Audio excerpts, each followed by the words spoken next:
Okay, so we have this company that has $1 million worth of fixed costs, a sales price per unit of $25, and a variable cost per unit of $15. If we want to graph this to show managers what the break-even point and what they could make in profit depending on their sales, the first thing we need to do is to put in some data points. So you see here I made a column of number of units, which we're just going to type in there. The profit, though, is going to be a formula. Of course, the profit would be the total sales minus total cost, fairly simply, but the formula then would be the sales price, which is B2 here, times the number of units. So in this case it would be A7 minus first the variable cost, which would be the variable cost per unit times the number of units. So in this case B3 times A7 minus then the total fixed cost, which is always going to be $1 million here. I'm going to put in dollar signs for filling it down, but if you're not familiar with the dollar signs and filling, then you can just type in again each profit with the units. So I'm going to go maybe 6 or so points here.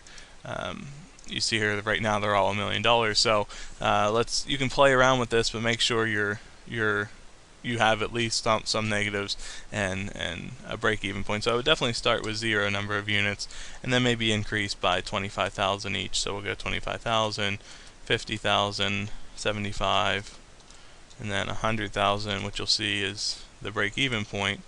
And then we'll go 125, and then 150. And 175. That's probably plenty. We'll go ahead and delete this one. So here's you can see with the information where the break-even point is in the profit based on any number of units sold.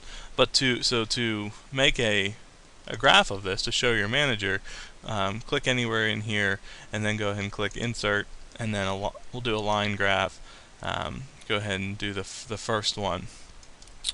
So you have this graph that comes up. The thing I would do is right-click and select data.